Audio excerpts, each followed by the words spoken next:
Hi, I'm Dmitro Shvets, your host at the Start Global Insights, where I interview experts from different countries about local business secrets and international expansion experience.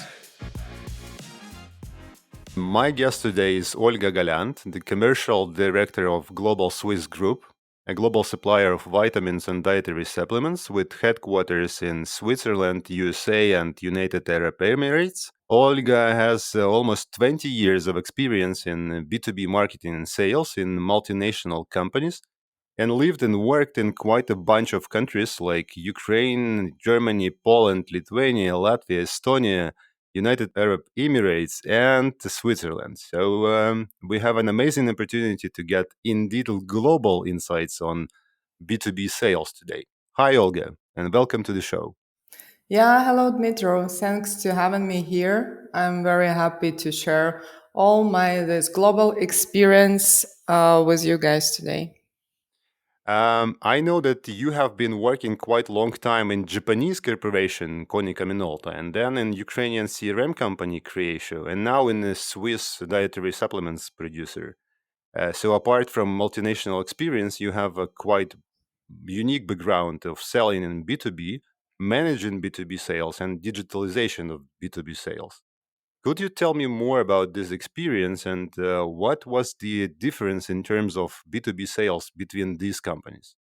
As for Konica Minolta, I was really lucky because I was observing the changing of business model from product to service.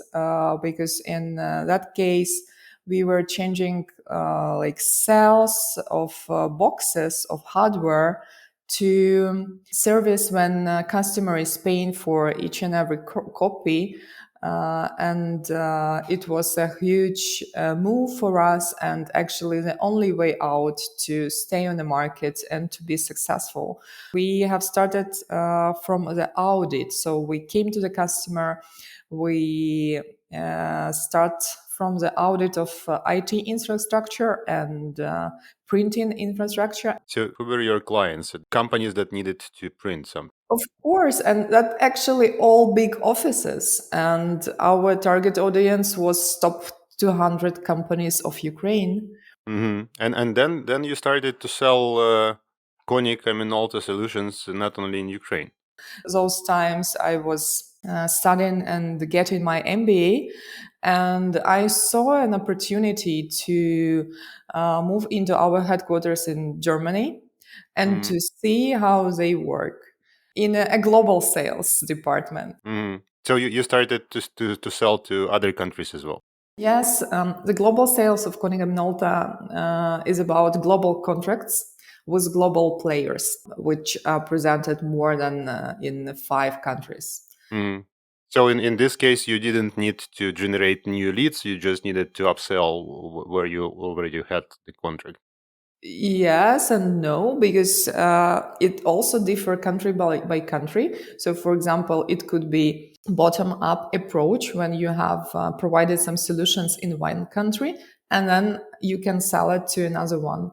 Okay, so did you feel the difference in this process? Yeah, like you were selling in Ukraine, and then you sold to international companies from Germany. Did you feel the difference in perception, for example, of your approach to your clients?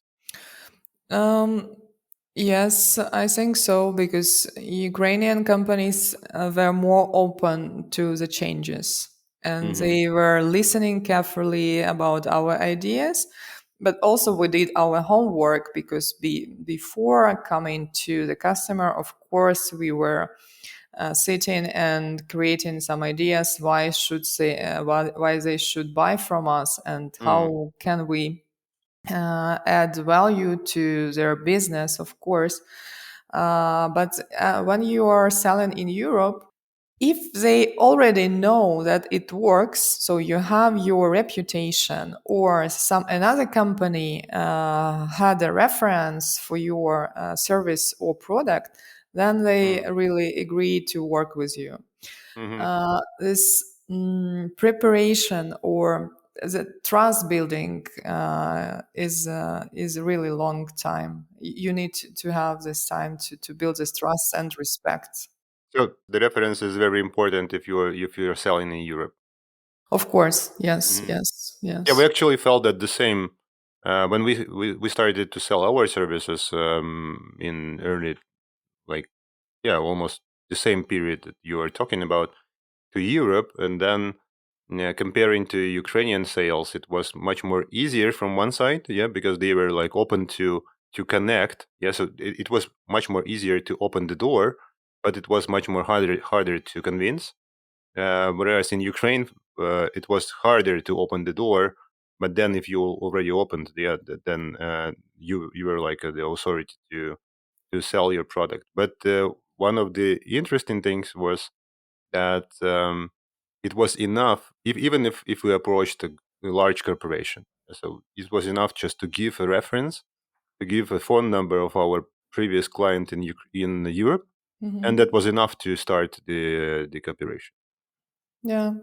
What is also like maybe a little bit specific for Germans, they are really careful. So they will try to have one small step with you, to have some small project, to Hmm. if they have no any reference, then they will double check is everything is working within this small step or small work or small project, which was not MVP but something, I don't know, something small, and then they could let you go further.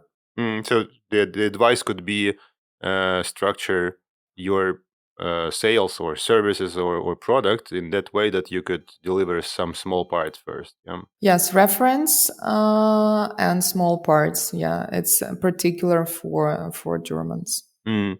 And you said that you prepared thoroughly before the meeting, so it takes a lot of time, yeah, to dig deeper in every client and to understand what could be the value for them. Is it like a normal approach that you are doing that for every client, or are there options when you are selling like a funnel? Yeah, so you are just making the conversion of quantity to quality. Um, in Ukraine, so as far as our target audience were these 200 top companies, and we did understand that it will be not so easy to enter these guys Mm, and to earn their trust. So we were using this approach with audit, which was really efficient for us because with this audit, it's free of charge. You are coming to the customer and you know exactly, or you are starting to know exactly all their business processes. And actually, you see the bottlenecks, and then you can refer to this because mm, you will also have some proofs from their colleagues. They mm, and they will they will help you to prove that yes, guys, here you have a like bottleneck, and mm, everyone is struggling here. And we were referring to these bottlenecks with our solutions, and we are advising how to change this process, and that was really efficient. I do understand that not you don't have this opportunity each and every time to make this audit. And then yes, we started here. I'm talking about global customers. We started to do this external audit of available information. I mean, here you can always read some annual reports from the company where you see the strategical initiatives for 1, 3, 5 years. When you see some reports of their successes of previous year, then you can actually make a conclusion that okay, that's important for them.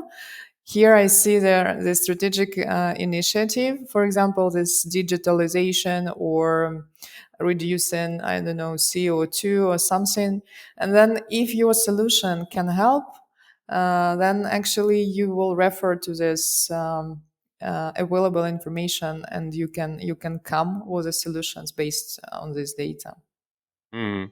Let me summarize that. So if you have a limited number of companies or potential clients, then you need to be more careful in preparation to the meeting with them. Yeah. So you need to spend this time understanding their potential pains and gains, and then go to negotiation. This is one part of your homework. Another one is most important. It's people who is making decisions, and here you need to get acquainted with them somehow. Of course, you can do it with LinkedIn right now, or you can do it with help of participating in the same conferences or events. Where are they? Or you can ask also someone who know them to introduce you, which is really I think the most successful way to show up and to catch their attention and to pitch your solution. But of course, you need to prepare in advance. Okay. And coming back to your second, or maybe this is not your second, but second mentioned by me, the company Creatio, yeah, with CRM. Yeah, correct. Did you feel this difference in sales approaches, and also in terms of number of clients? I believe, I don't know, yeah, but I believe that for CRM solution there are much more opportunities and much more number of potential clients in the particular country. Yeah, correct. You are very right. Because when I was working in Minolta, Ukraine, we had this 200 customers, big one. Okay, they were like enterprise. I would say small, medium enterprises as well, or national companies. And when it turns to Croatia, I was responsible for global sales, and this all processes were multiply x, I don't know, 100. And then it's another speed. Let me tell you like this. So I was working 24/7, literally, also because of time zones. Because I have started, for example, with Vietnam, then Europe, then Latam, for example. Then my headquarters woke up and they would like to have some strategical session. And then when I had 10 p.m., they had only I don't know, like 4 or 6. But it was really, really valuable experience. And you are right. The number of clients is huge. And it's really important here to segment these customers.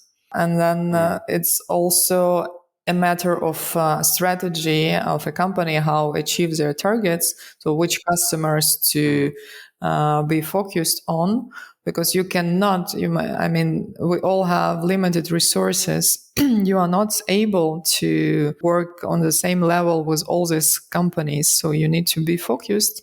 How it looks like? So you are segmenting your clients, and in the contrast with previous the approach, you are finding the general common values that might be interesting for this type of segment, and then you propose this value to the group of companies according to some criteria, or you still need to get this personal information for each potential client. Here I need to add one really important thing, which is difference of business model.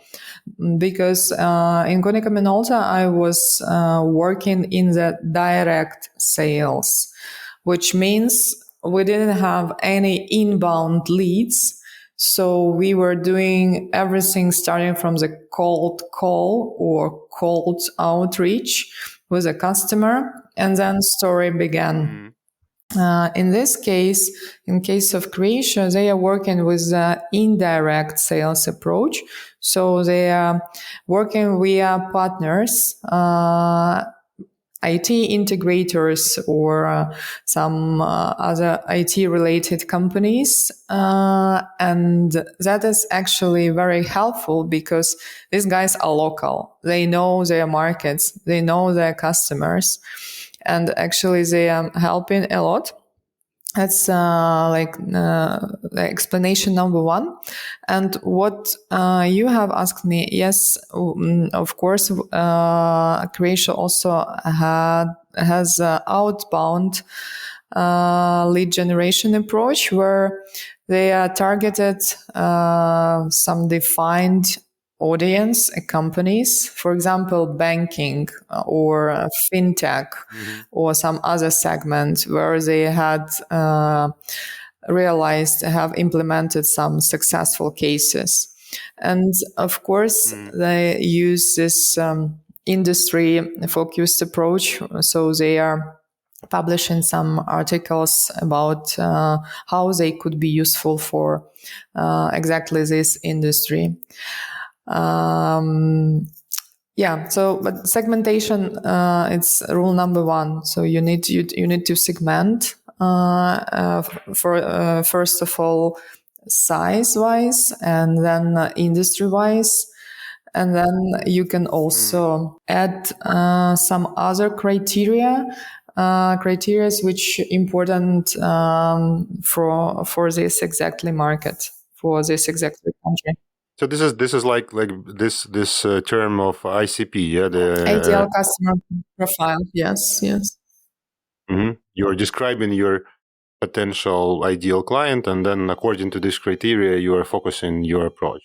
This is interesting because in most cases, when I get the request, the companies when they are just starting to go globally, they say that we don't care whom to sell. Yeah, so it's like just give us the client, give us anybody that would be interested in our product, and then I'm telling that you need to focus also on the market, so not only on the client. First, you need to focus on the country, for example, where is the biggest potential for your clients.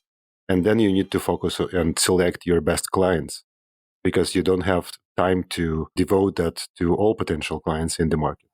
Yes, yeah, you're right. Because here I need just would like to share some example about India and Pakistan. I don't have anything against these countries. I'm just trying to tell you that we had a huge number of leads from them, but conversion was Mm, zero. I mean, really, really mm, zero. And then we started to be very careful with these countries. I mean, if it's enterprise, yes, that's okay. It could have good potential. But if it's SMB, so we started just to mm, ignore these leads from from one person or some companies with.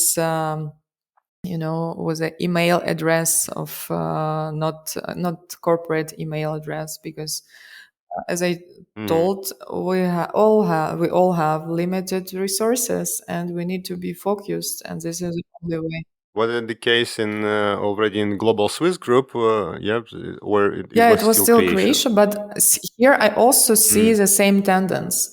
I'm trying to be really, really careful with this mentioned countries. I'm always trying to have a conference call with these guys mm-hmm, to see how they look like and do they have office. But before, I'm asking them to fill in the special form about their company, which is consists of mm-hmm, the following fields like what the year of establishment, annual revenue, which is the structure of the company. Do they have sales or marketing? How many people are working in the sales and marketing teams? Do they have a warehouse? Do they have experience of working in our business? I mean, in the business of vitamins and food supplements. So I'm trying to mm-hmm, narrow this funnel down in order to understand, is it worth our time and attention, because really mm, we can lose other opportunities working with this not very good qualified leads. I would say them like this. mm-hmm, mm-hmm. How do you create this inbound leads? How do you get this potential request? Actually, our brand is working very good because we have a very strong brand name, which is Swiss Energy.